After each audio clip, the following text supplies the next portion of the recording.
जितना सारा environment related कुछ कॉन्फ्रेंसेस और कन्वेंशंस लिया गया है कि यानी कि एनवायरमेंट प्रोटेक्शन के लिए जितना सारा ग्लोबली इनिशिएटिव्स लिया गया है, इनका एक ब्रॉड आई व्यू देने के लिए और बैकग्राउंड को डिस्कस करने के लिए आज मैं यहाँ पे आया हूँ।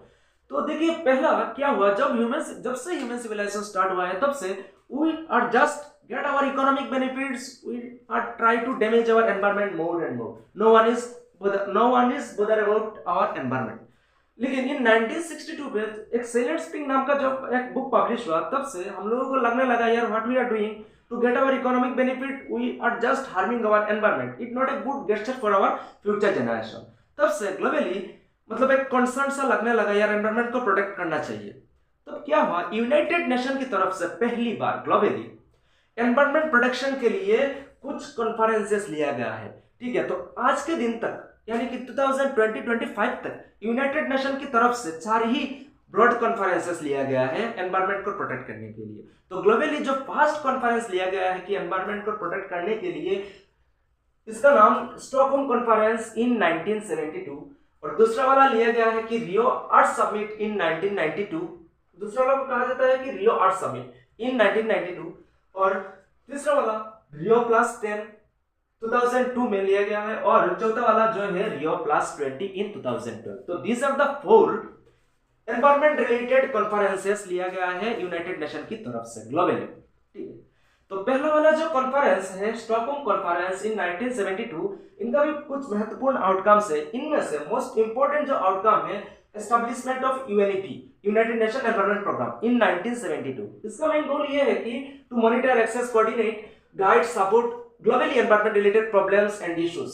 ठीक है, लेकिन I am not going to this, और भी बहुत सारे इनिशिएटिव्स है, लेकिन आज मैं यहाँ पे वही देखूंगा कि जब ग्लोबली कुछ इनिशिएटिव्स लिया गया है एनवायरनमेंट को प्रोटेक्ट करने के लिए, तो इंडिया में क्या क्या कुछ चेंजेस किया गया है। इंडिया में तो पहली बार वाइल्ड लाइफ प्रोटेक्शन एक्ट 1972 लिया गया है, और दूसरों में मिनिस्ट्री ऑफ एनवायरनमेंट भी सेटअप किया गया है 1975 में, और एनवायरनमेंट प्रोटेक्शन एक्ट 1986 लिया गया है, और साथ ही साथ हम लोगों का कॉन्स्टिट्यूशन में भी कुछ आर्टिकल्स ऐड किया है एनवायरनमेंट रिलेटेड, तो 42nd अमेंडमेंट में 1976। ठीक है, तो डीपीएसपी आर्टिकल 48A ऐड किया गया है, और फंडामेंटल ड्यूटीज पे 51AG ऐड किया गया है। क्या है फिलहाल आप लोग देख लीजिए। ठीक है, और सेकंड वाला जो एनवायरनमेंट प्रोटेक्शन के लिए जो कॉन्फ्रेंस लिया गया है यूनाइटेड नेशन की तरफ से, वो है रियो अर्थ समिट इन 1992। इनका भी बहुत सारा महत्वपूर्ण आउटकम्स है। इनमें से मोस्ट इंपोर्टेंट जो आउटकम है UNFCCC, UNCBD, UNCCD और agenda 21 global environment facility.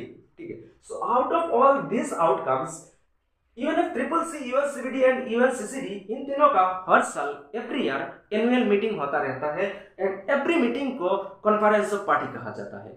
UNFCCC is basically related to climate change, UNCBD is basically related to biodiversity, and UNCCD basically to combat desertification। ठीक है, तो UNFCCC का जो हाल ही में कॉन्फ्रेंस हुआ है इन 2025, वो 30th कॉन्फ्रेंस ऑफ पार्टी था, वो बेलेम ब्राजील में हुआ है।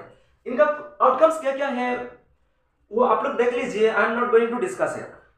सेकंड और थर्ड वाला जो कॉन्फ्रेंस है यूनाइटेड नेशन की तरफ से, जो है रियो प्लस 10, एंड चौथा वाला जो कॉन्फ्रेंस है वो Rio plus 20। Rio plus 10 and Rio plus 20 basically related to sustainable development. ठीक है, अच्छा, रियो प्लस 20 में सस्टेनेबल डेवलपमेंट SDG गोल के बारे में भी बात किया गया है। तो basically this are the broad eye view of all environment related globally conferences जितना लिया गया है। तो आज के लिए यूनाइटेड नेशन की तरफ से आज तक वो 4 ही कॉन्फ्रेंसेस लिया गया है, Stockholm conference, Rio earth summit, Rio plus 10 and Rio 20। Thank you very much.